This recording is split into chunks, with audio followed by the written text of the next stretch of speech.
మన భారతదేశ మాజీ ప్రధాని మరి చిన్న వయసులోనే ముస్కరులతోటి మరి హత్యగావింపబడినటువంటి మన రాజీవ్ గాంధీ గారు మన భారతదేశాన్ని ఎంతో ప్రగతి పదంలో తీసుకెళ్ళడం జరిగింది.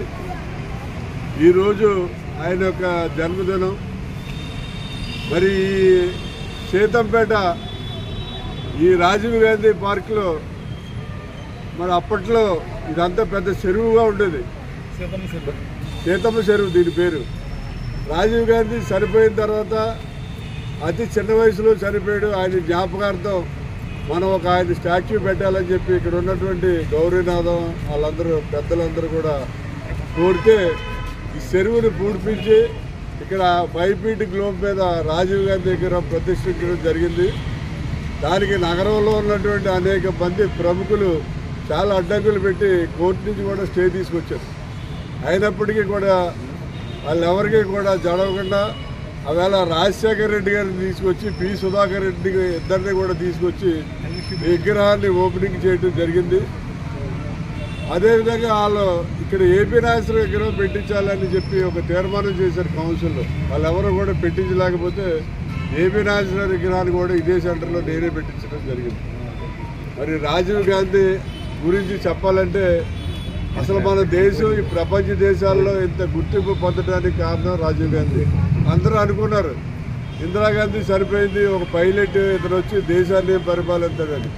కానీ మన భారతదేశాన్ని ఈ కంప్యూటర్ యుగంలోకి అలాగే కమ్యూనికేషన్ సిస్టంలోకి ప్రపంచంలోనే నెంబర్ 1గా తీసుకెళ్ళి మన భారతదేశ కీర్తి ప్రతిష్టలు ఎంతో ముందుకు తీసుకెళ్ళేది. మరి ఇప్పుడున్న నాయకులు కొంతమంది చూస్తున్నాం మనం, ఎంతో సెక్యూరిటీ, ఎవడన్నా వస్తుంటే పరదాలు వేసేటు 1000 మంది పోలీసు కాపలా.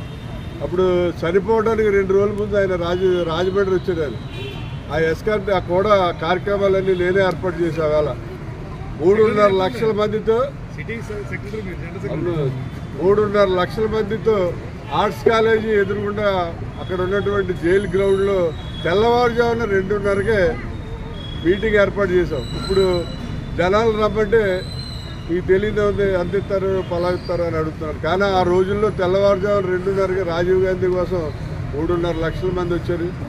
అంత గొప్పగా మీటింగ్ ఏర్పాటు చేస్తే అయిపోయాక అందరితో చాలా సనువుగా మనుషుల మధ్యలో వచ్చి ఇలా భుజం మీద చేసి షేక్ హ్యాండ్లు ఇచ్చి అందరితో చాలా సనువుగా మాట్లాడి చాలా క్లోజ్గా మూవ్ అవడం జరిగింది.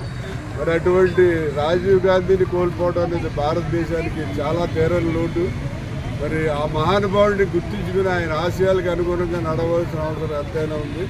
ఈవేళ మరి సీతంపేట రాజీవ్ గాంధీ పార్కులో మరి విగ్రహం దగ్గర ఇక్కడ కార్యక్రమం ఏర్పాటు చేసి ఇక్కడ ఉన్నటువంటి వచ్చిన స్కూల్ పిల్లలందరికీ కూడా బుక్స్ పెన్నులు స్వీట్స్ పంచిపెట్టి వీళ్ళందరూ కూడా రాజీవ్ గాంధీ ఆశయాలను ముందుకు తీసుకెళ్ళి ఆయన ఆదర్శంగా తీసుకుని ముందుకు వెళ్ళాలని చెప్పి విద్యార్థులందరినీ కూడా కోరుతూ ఈ కార్యక్రమానికి వచ్చినటువంటి అందరికీ కూడా హృదయపూర్వకమైనటువంటి ధన్యవాదాలు.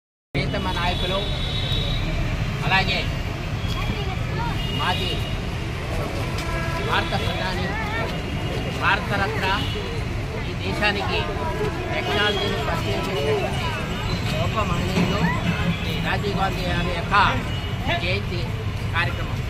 ఈ జయంతి కార్యక్రమం మా కాంగ్రెస్ నాయకులైనటువంటి విశ్వేశ్వర రెడ్డి గారి ఆధ్వర్యంలో రాజీవ్ గాంధీ పార్క్లో ఈరోజు మేము ఘనంగా జరుపుకోవడం జరిగింది. ఈ సందర్భంగా గాంధీ చెప్పేది ఏంటంటే ఈ దేశానికి ప్రగతి పదంలో నడిపించినటువంటి గొప్ప వ్యక్తి రాజీవ్ గాంధీ. ఈ దేశానికి కంప్యూటర్ పరిచయం చేసి ఇవాళ మన బిడ్డలందరూ కూడా కంప్యూటర్ కోర్స్ చేసి సాఫ్ట్వేర్ ఇంత డెవలప్ అయిందంటే, ఈ దేశ ఆర్థిక పరిస్థితి ఇంత డెవలప్ అయిందంటే దానికి ముఖ్యమైన కారణం రాజీవ్ గాంధీ అని చెప్పవచ్చు.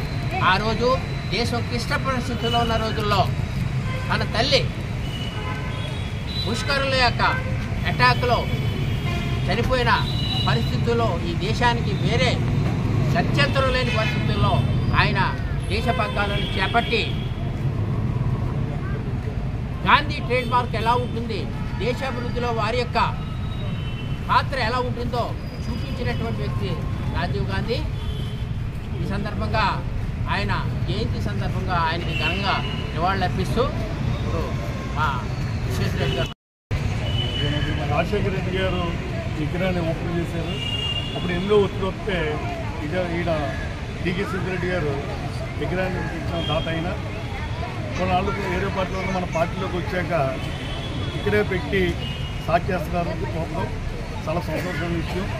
రాజీవ్ గాంధీ వచ్చాక యువతంతా రాజకీయాల్లోకి వస్తాం, 18 ఏళ్ళుగా ఉతిగా కల్పిస్తాం. ఆ రోజుల్లో మేమంతా సిద్ధిరెడ్డి గారు మేమంతా కూడా యువజన కాంగ్రెస్ అదే యువజనగా ఉండేవాళ్ళం, జాతీయ భాగాలుగా ఉండే రోజులయ్యి. దేశం ఉన్నది చెప్పు ఎలక్ట్రానిక్ రంగంలో మహనీయుడు ఈయన చేసిన సేవలు మరొకరిని అందరికీ